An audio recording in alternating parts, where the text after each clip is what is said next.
Good morning. I'm Manisha Palta, and welcome to today's keynote session.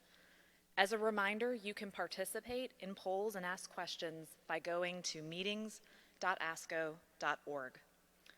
I'm pleased to introduce today's keynote speaker, Dr. Robin Yabroff. Dr. Yabroff is Scientific Vice President, Health Services Research at the American Cancer Society. Her research addresses the economic burden of cancer, patterns of care, including high-cost prescription drugs and health insurance benefits design. Dr. Yabroff's research identifies factors at the patient, provider, health system, and policy levels that can be modified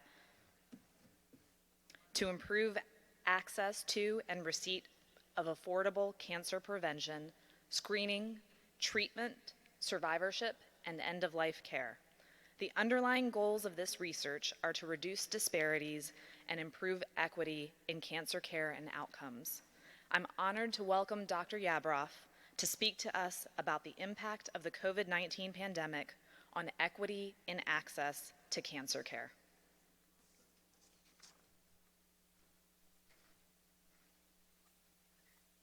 Thank you so much for that introduction.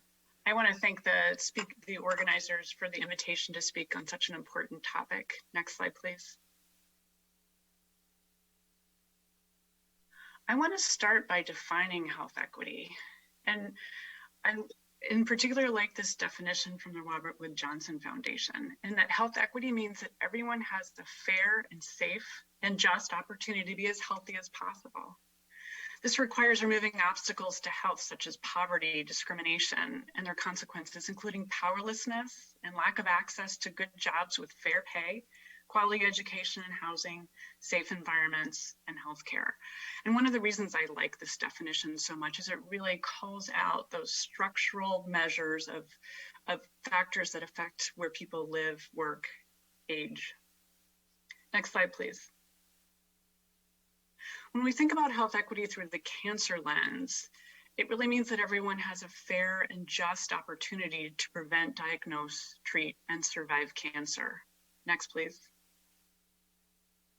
As we all know, cancer is a disease that can affect anyone, but unfortunately, it does not affect everyone equally. Next slide. So for my talk today, I'm going to give you an overview of disparities in cancer care and outcomes prior to 2020, when the pandemic started in the United States. Next. I'm going to talk about the COVID pandemic. Next. Patients with cancer and COVID. Next. Cancer screening, diagnosis, and treatment. Next. And the exacerbation of existing disparities. Next. And I'm going to wrap up describing some actions to improve health equity. Next slide, please. So there are a number of long-standing disparities in cancer care and outcomes, including those by geography, both between country as well as within country. By socioeconomic status, next please. Race and ethnicity, next please. And health insurance coverage. And I'm going to spend a little more time on health insurance coverage, in part because it's a modifiable factor and it underlies many of these other types of disparities. Next, please.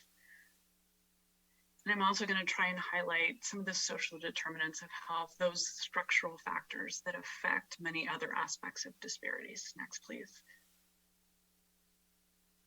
I want to reiterate that the disparities in access to care are really across the cancer control continuum. So for example, someone without health insurance coverage may be less likely to receive risk assessment and prevention, screening and detection. If they do receive screening, they may get a delayed diagnosis. If they are diagnosed, they may be less likely to receive guideline-concordant treatment, survivorship care, or end-of-life care. And all of these factors affect cancer survival and mortality. Next, please.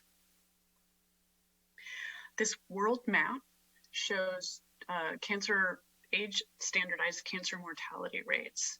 And the darkest color shows the highest cancer mortality rates. The lightest color, the lowest cancer mortality rates. So we have worldwide geographic disparities in cancer mortality. Next, please.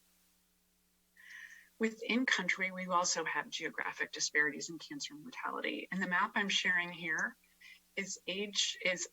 cancer mortality rates among males in the United States and the most recent available data.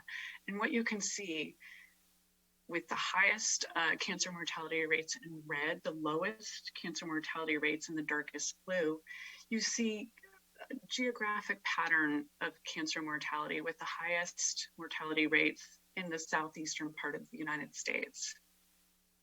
Next, please. We also see socioeconomic disparities in survival, and this particular graphic shows disparities by socioeconomic status. And so cancer patients were categorized based on the characteristics of where they live.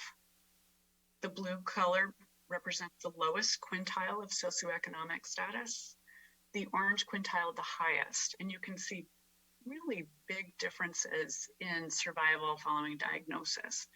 50% in the lowest quintile, up to 66 5-year survival in the highest quintile. Next, please. This graph is stratifying the same data by race and ethnicity. And you see the same general pattern among non-Hispanic white cancer patients and non-Hispanic Black cancer patients. But what's really striking, I think, in these data is the fact within each one of those quintiles of socioeconomic status, you see lower 5-year survival among non-Hispanic Black patients compared to non-Hispanic white patients. So for example, in the lowest quintile, 46% 5-year survival among non-Hispanic Black patients compared to 51% 5-year survival in non-Hispanic white patients. At the highest socioeconomic quintile, 61% 5-year survival in non-Hispanic Black patients and 66% in non-Hispanic white patients. Next, please. One of the factors underlying many of these disparities is health insurance coverage. And here I'm showing you data on survival among newly diagnosed colorectal cancer patients younger than 65 years. And while it may not be surprising to see lower survival among newly diagnosed patients with stage 2 private health insurance compared to stage 1 private health insurance, I think what's really striking here with these data, next please, is the fact that newly diagnosed patients who are uninsured with stage 1 disease have worse survival than newly diagnosed patients with stage 2 disease and private health insurance. In other words, health insurance is a stronger predictor of survival than stage of diagnosis. Next, please. These differences in survival also reflect disparities in access to guideline-concordant treatment. And here I'm showing some recent unpublished data looking at guideline-concordant treatment by type of health insurance coverage. And this is for colon cancer patients aged younger than 65 years. When you look at by stage, so I'm looking at stage 1, 2, patients who are uninsured at diagnosis are less likely to receive guideline-concordant treatment than those with private health insurance coverage. The green color represents uninsured, the blue is the private. This is for stage 1 and 2, stage 3, and stage 4. Next, please. We see a similar pattern when we look at rectal cancer patients. So lower access to guideline-concordant treatment among patients with stage 1 disease, which is also green, even though it's not showing on this slide, stage 2, 3, and stage 4. Next, please. I want to reiterate, as I'm starting to talk more about the COVID pandemic, that everything I shared with you to date or so far represents the situation prior to the COVID pandemic. So those were the most recent data up to 2019. This particular figure is from the New York Times, and it shows worldwide COVID-19 cases and deaths starting in 2019 through January 2nd, 2022. Of course, those are a little bit dated because now we have more than 5.5 million deaths from COVID and many more cases than were reported in early January. Next, please. So these are data that were just recently released in December 2021 from the National Center for Health Statistics on mortality rates in the United States in 2020 versus 2019. So these data are shown by gender as well as race and ethnicity. Next, please. What you can see is a 16.8% increase in deaths in 2020 compared to 2019, and that's overall.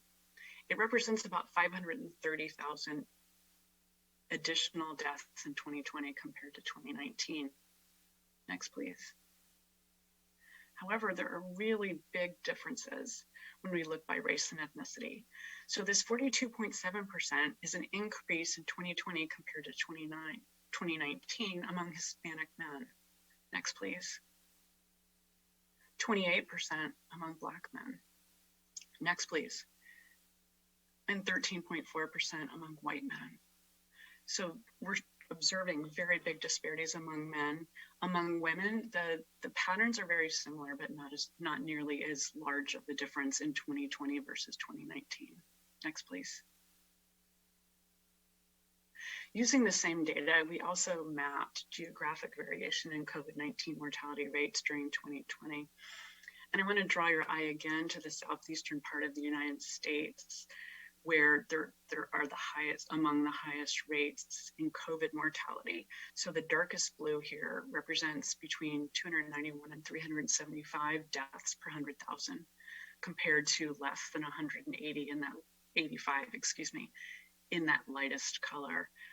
And you may also notice that the geographic variation in COVID mortality is similar to what I showed you earlier for the geographic variation in cancer mortality among men, the southeastern part of the United States. Next, please. I want to point out another geographic pattern, and that is related to uninsurance in the United States. And here I'm showing you a map that with the percentage of uninsured non-elderly adults with household incomes below the poverty line.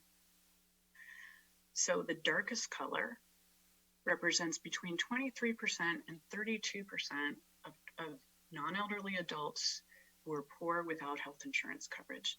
And when I say below the poverty line, it is about $1,000 a month for an individual and about $2,000 a month for a family of four. I think it's especially important to think about the types of decisions a person in a low-income household without health insurance coverage might make when they start to experience COVID symptoms or perhaps cancer symptoms, and how they might interact with the healthcare system, knowing that they may be responsible for the entire cost of their care. Next, please. So some of the many adverse effects of the COVID pandemic, and I'm going to talk a little bit now about some of those economic effects. Initial widespread unemployment, especially among low-wage workers and part-time workers. Next, please. Disruptions in insurance coverage, especially among people who receive their health insurance coverage through their work. Next, please. That these were really disproportionate for vulnerable populations. Next, please. Those low-income households, next, please. Those with unstable housing and or food insecurity. I will note that the CDC did have a moratorium on evictions, but I believe that has since lifted. Next, please. People who are uninsured or maybe underinsured, meaning that although they have health insurance, they can't afford care. Next, please. Those occupations or jobs, not only that might be low wage, but without benefits, such as paid sick leave. And those individuals who have those jobs or work in those occupations risk not getting paid if they don't work, and they may be more likely to come to work sick. Next, please. Also among racialized groups. Next, please. So there have been a lot of studies showing the adverse effects of the COVID-19 pandemic on patients with cancer. And I'm only summarizing some of those studies. So there's greater risk of infection, serious illness, morbidity, and death. Next, please. There's also emerging evidence on disparities in care and outcomes. Next, please. Several studies have found that Black patients have greater risk of infection and death than white patients. Next, please. And a lack of private insurance coverage is associated with lower receipt of treatment. Next, please.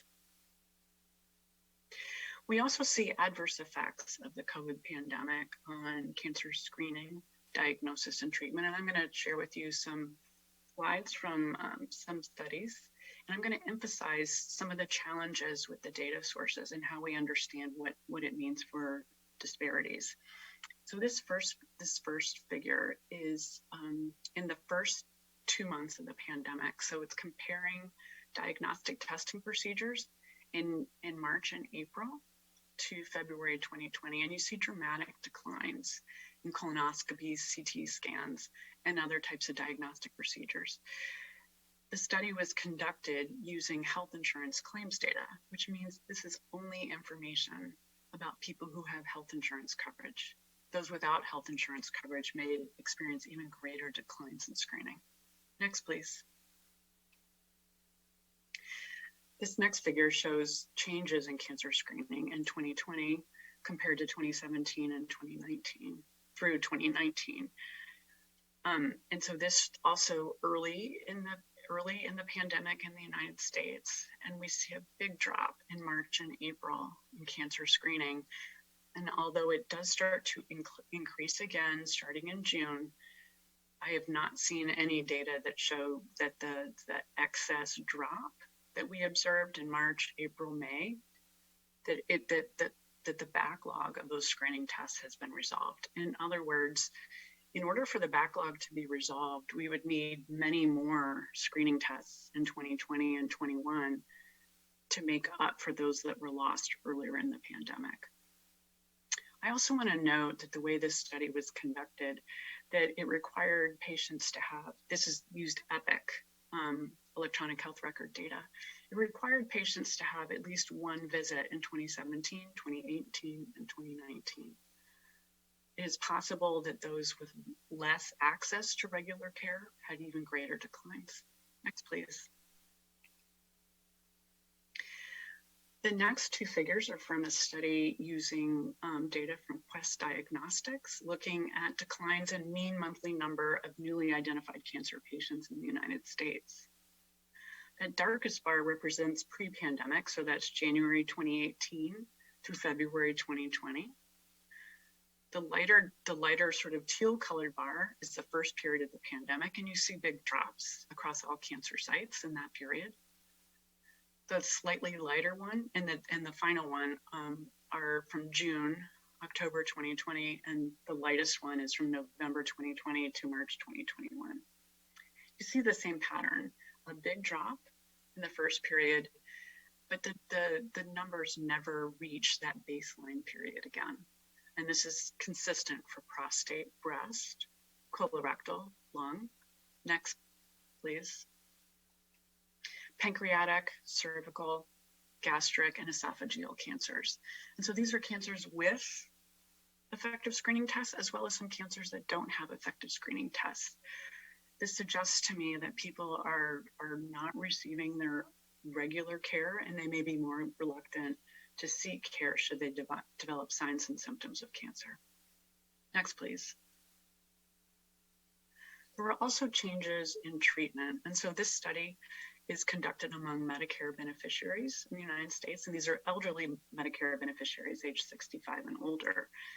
And here you can see declines in 2020 in mastectomy, colectomy, and prostatectomy.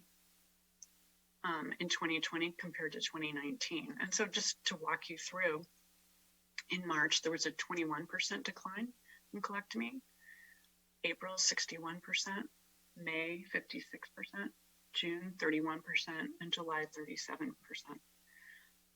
I have not seen data that shows that the rates or the numbers of cancer surgeries has dramatically increased above baseline, suggesting that that the backlog has been resolved. Next, please. Similar findings when we look at codes for chemotherapy administration. big declines in every month following February 2020. Next, please. So this figure is from a study that I led using data from 2 population-based cancer registries, Georgia and Louisiana. And what I'm showing here are the numbers of electronic pathology records or pathology reports, which are produced in real time. And I'm comparing biweekly numbers in 2020 and 2019. The orange line that you see is the percent difference between 2020 and 2019. And that red dashed line is the baseline. So anything close to that line means it's about the same as it was in the year before. Here we see really big declines in April 2020, also in November and December. Next, please. Overall, there was a 10.2% decline in electronic pathology reports in 2020. Next, please. For cancers with and without cancer screening tests, and importantly, the biggest percentage decline was among children and young adults less than age 18. Next, please. And again, once we saw those first declines in March, it never consistently exceeded baseline. Next, please. This figure is exactly what I showed you before, but now I've overlaid COVID mortality rates in Georgia and Louisiana, the 2 states where we got data. And what you can see is those big declines, percent difference, coincide with the peaks in mortality. So you see a big dip in April, you see another dip in August, another dip in November and December, and each one of those coincides with what's happening in terms of local COVID mortality rates, suggesting challenges with healthcare capacity. Next, please. So one of the few silver linings, I think, of the pandemic has been this increased use in telemedicine. Importantly, it reduces risk of infection. Next, please. Minimizes barriers related to transportation. Next, please. And nearly 90% of oncologists report using some form of telehealth. Next, please. Mostly for chronic disease management, and it's infrequently used for acute care or treatment, however. Next, please. Additionally, telehealth is limited for patients without broadband and or smartphones or computers. Next, please. And there is, unfortunately, emerging evidence for disparities in vulnerable populations in the use of telehealth. Next, please. So I want to summarize what I've shared with you before so far. First is the disparities in access and outcomes pre-pandemic. Next, please. During the COVID pandemic, increased risks of infection, morbidity, and death for patients with cancer. Next, please. Declines and delays in cancer screening, diagnosis, and treatment. Next, please. Exacerbation of existing disparities where we can measure them. In some cases, the data are still coming in. Next, please. Disruptions in care that I think are likely to persist. Long-term effects will not be known for many years. When you think about those delays in screening and diagnosis, it may be years before we see any adverse effects or where we see the full adverse effect in terms of survival and mortality. Next, please. Many of the studies that I shared with you were conducted in insured populations or populations who have regular health care. It's likely that disparities are worse or declines are worse for populations without health insurance coverage or without a usual source of healthcare. Next, please. And I really want to emphasize that I think we should expect widening disparities in care and outcomes going forward. Next, please. Now I'd like to share with you some thoughts about healthcare system activities that can be done that can promote health equity. And then this is from a recent publication from the National Academies Press called Integrating Social Care into Delivery of Healthcare. Next, please. It highlights 5 actions or five themes. The first being awareness, which is asking patients about whether or not they're having challenges with their healthcare. Next, please. Adjustment, potentially adjusting how care is delivered, such as through telehealth. Next, please. Assistance, making sure to link patients with resources. Next, please. Alignment, which is that alignment with other community resources, such as safety net providers. Next, please. And advocacy. Next, please. So when thinking about taking action to promote health equity, I think one of the first steps is following those 5 A's, or those different items highlighted by the National Academies, prioritizing and normalizing screening and assessment. And I use the word normalize because we don't want to stigmatize patients by only screening some patients. Additionally, we don't want to under-identify patients who may be struggling to pay bills, or they may be struggling with their health care because they may not appear to be struggling. Next, please. Some of the different factors to ask patients include health insurance coverage, problems with access. Next, please. Financial hardship or challenges paying for care. Next, please. Challenges with social needs, things like food and housing. Next, please. I also think it's really important to use validated screening tools, and there are a number of them. I've included links at the end of this talk to some of those validated tools. There are a number of reasons to use validated tools, including that the differences are well calibrated to understand when to take action. Many of them are also available in multiple languages, which can be used in many different communities. Next, please. I want to highlight the importance of documenting referrals and documenting those relevant outcomes. It's really important. Next, please. In thinking about how best to evaluate processes in terms of helping patients and assessing sustainability of those efforts. Next.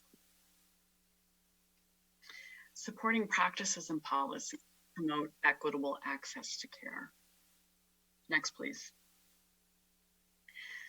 There's also a lot of opportunity, I think, to encourage institutional commitment to promote health equity. And I think about this for just about every institution that we work with. Next, please.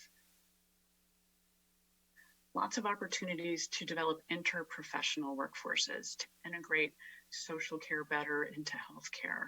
Next, please. Strengthening community partnerships. And this is really important because it makes those community partnerships that can provide services more stable, and it improves the ability to help patients. Next, please. Participating in quality improvement initiatives, especially those that are targeted at reducing disparities. Next, please.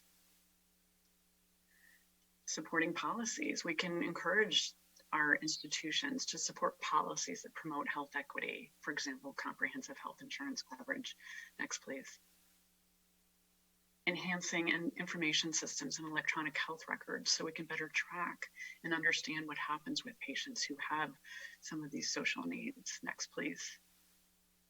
And partnering with and amplifying the efforts of professional organizations. Next, please. I want to take a minute to highlight the recent ASCO Road to Recovery report, Learning from COVID Experience to Improve Clinical Research in Cancer Care. Next, please. And I had the opportunity to serve on the ASCO Health Equity Committee for many years. And so I was thrilled to see that the first among the recommendations is to protect and provide equitable access. Next, please. Support safe delivery. Next, please. Advance policies to ensure providers have resources to providing high quality cancer care. Next, please. Recognizing and addressing threats to clinician, provider, and patient well-being. Next, please. Improving patient access to telemedicine. So I think there are many opportunities to engage more with professional societies and other organizations to promote advocacy that also can promote equity. Next, please. So I'm going to wrap up my comments with a quote from Dr. Martin Luther King, Nobel Peace Prize winner, who we celebrated earlier this week. And he says that all of the forms of inequity, injustice in healthcare is the most shocking and inhumane. Next, please. Here are a list of resources, including some of the validated screening tools that I mentioned, also training opportunities, and the report that I mentioned from the National Academies about integrating social care in the delivery of healthcare. There are also a series of webinars about social needs among patients with cancer that was conducted over the summer and fall. With that, I'd like to thank you for your attention. Next, please. And I look forward to a robust discussion. Thank you so much.